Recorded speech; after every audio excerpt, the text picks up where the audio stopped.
Okay, might as well do a intimate disclosure to strangers on the internet, since I have no one else to confide in real life. Oh, sorry, I ate some spicy chicken yesterday and this morning. Really spicy chicken. Anyway, where to begin? I find that interesting because there's identity anchors. I just learned about this from a behavior specialist at the local Bible study group that we go to on Thursdays typically. And right before going there, I was saying that the smartphone was my identity anchor, and my digital life, my cyber experiences were like were my reality. And I saw myself in my mind from outside myself, looking at the phone as the background, physical environment, real world environment changed. My room changed, my house changed, people changed. But that was my anchor. It was consistent. The real world. Anyway. So I was in North Carolina, outside of LaGrange, and I started attending this church just because I needed human interaction. I don't believe in Jesus per se, but this recent, what could be a miracle, was kind of changing my mind about him and Christianity. So the pastor there took me out to lunch one day, and secondhand marijuana smell came into his vehicle as we were driving to the restaurant, and I was fine.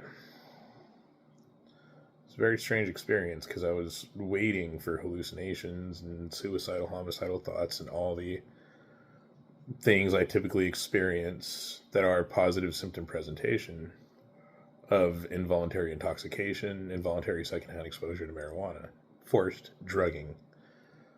And scientifically that makes sense. When you put the fire to the smoke, the psychoactive chemical goes from the plant into the smoke, or the vapor with the electricity. And anyone who breathes in the smoke or the vapor breathes in the airborne psychoactive chemicals that came from the plant through the combustion method of chemical extraction. Not just a person lighting the fire. Anyone who breathes in the smoke of a burning marijuana plant will have THC in their bloodstream. It goes to the lungs, through the heart, through the lungs, through the heart, through the cilia, into the bloodstream to affect the brain and nervous system. That's the definition of a psychoactive chemical. Affects the brain and nervous system.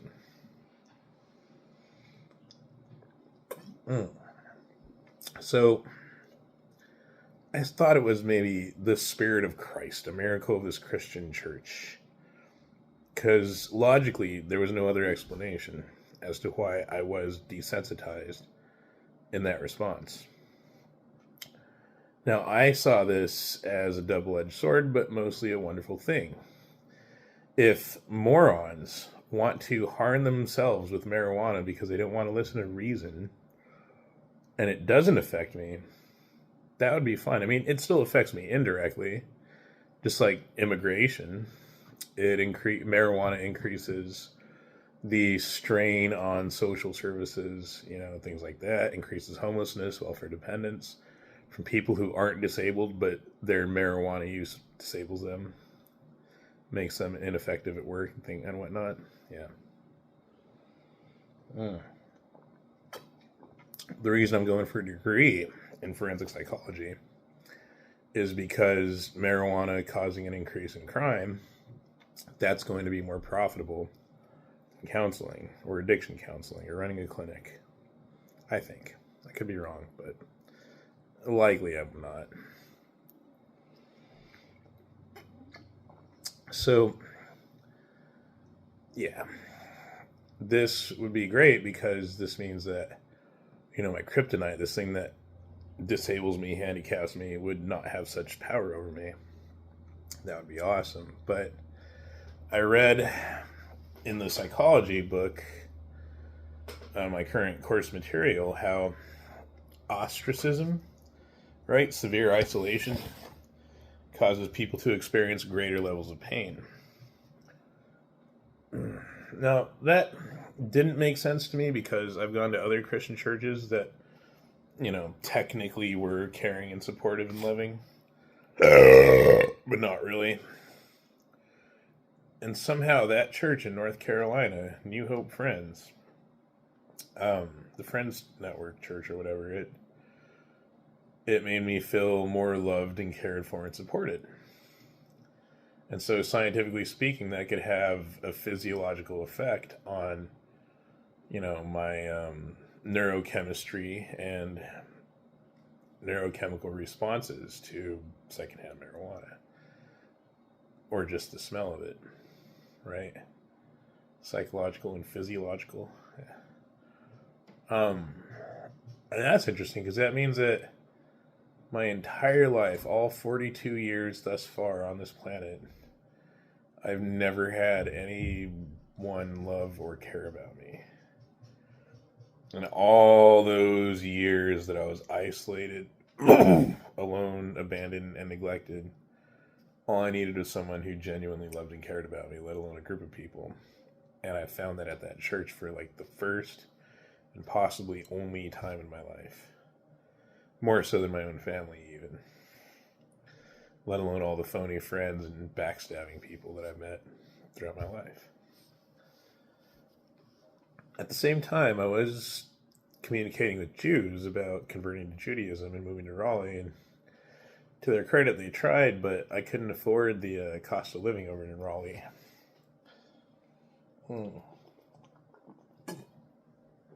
It would have been over $1,000, maybe $1,200 a month, and I only get $940 a month in disability. So the pastor at that Christian church got me to move in with his brother, and the church over there loved me so much they actually paid my rent for 2 months and gave me $100 in cash. But I still managed to not save my money because the pollen here is so bad. I blew a lot of my money on cough drops and cough syrup, like Dayquil and NyQuil, which is insanely expensive now. I'm in Lynchburg. I'm near Liberty University campus, so my goal was moving to a Christian campus in a Christian town with the Christian university would get me to form, bonds and networks and all that with people who don't do drugs. The brother who I live with now, he, I'm not going to give any names or anything, but like he had helped somebody else out previously in his life, and they ended up robbing him. Stole a bunch of his guns or something, ammunition, I can't remember. And so it was difficult to trust someone, right?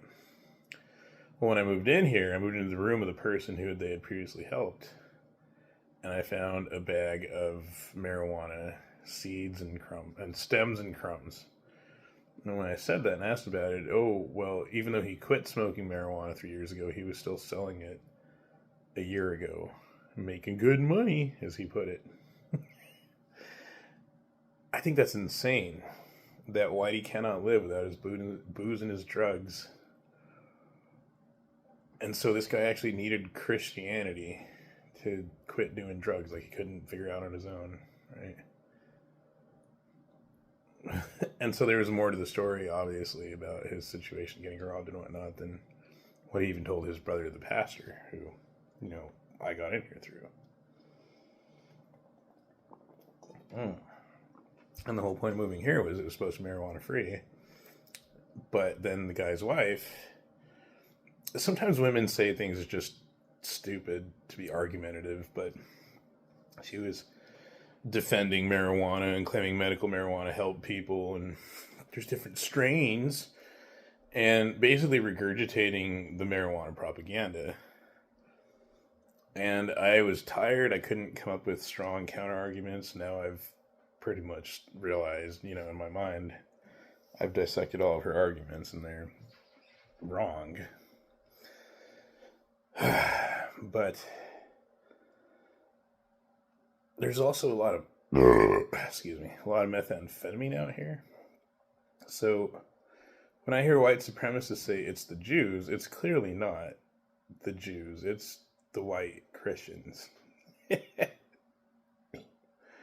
Even the brother was very, they're going to legalize marijuana. And he had a weed leaf on his hand sanitizer in his church pastor office and stuff. So, yeah. But even from the atheistic, scientific, analytical perspective, to where all I needed was love, care, and support to offset my negative reaction, which I don't think that could be it necessarily. It could be, but it could be something else. But if that's true, then that means that Jews, even if they're doctrinally correct and theologically right about the Christians being wrong and Jesus can't be Mashiach, well, the Jews were not as loving and caring and supportive as those Christians. Unfortunately, the church that I attend here with the brother is not as loving and caring and supportive as New Hope Friends down in LaGrange, who had me singing in the choir, and they've been writing me letters. Old ladies are writing me letters, handwritten with cursive. I want to mail back. I want to respond back. And sending gift cards and stuff to Wendy's and Taco Bell and whatnot. Very, very nice, loving people. I interact with Jews online through the internet and social media, but that's no substitute for real life human interaction. So there is a lot of pros and cons to consider. I haven't even told the pastor brother about, this guy's, how there was more to the story than what he was saying, given that I found a bag that showed he was dealing weed when he was robbed by his, housemate that he was helping out. Guy had been to prison, guy was a Marine, got him a job and everything. The dude ended up robbing a bunch of stuff from the store that he got him a job at. That's what they said, but I'm definitely thinking drugs were involved, including the weed the dude was selling when he got robbed by, the guy he helped out or whatever. I don't know. I could be wrong, but that's what the evidence points to. Anyway, despite all that, I'm hoping to continue the current path of pursuit. I think through Christianity will be my best bet towards career and success with my degree. Living near Liberty University campus, they did a simulated crime scene exercise and posted it on the website, and I'm thinking, man, that would be great for me to participate in with local and federal law enforcement, and then dissecting pigs like a cadaver autopsy simulation. Yeah. So I'm hoping it works out. And the Christian church isn't that bad. They're just not as loving and caring, aside from, of course, other ways, but not as loving and caring as the one was down in North Carolina.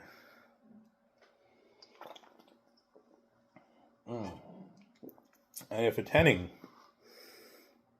Christian churches and going through Christianity gives me this immunity or desensitizes me to involuntary exposure to secondhand marijuana, which gives me the ability to overcome that handicap, I'll definitely stick with it.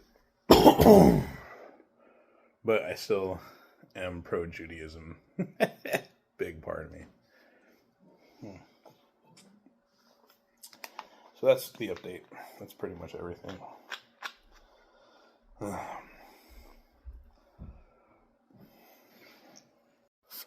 Oh yeah, one more thing. I can't help analyzing this stuff.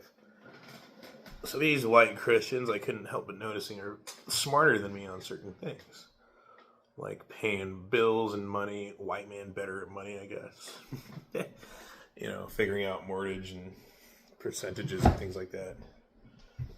So I found it insane that the white man could be so smart yet so stupid and gullible at the same time.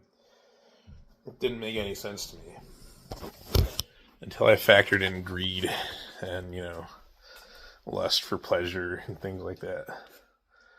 And that explains why white people on average despite being so smart, still willingly choose things that, while destructive, are also profitable. Like the marijuana industry, right? I mean, both of these individuals have told me specific instances where the marijuana had been destructive, not just in their lives, but in the lives of people they love, their families, their siblings, etc. But then they still like do it, I guess, or it's greed. I think it's money. I don't know. Anyway.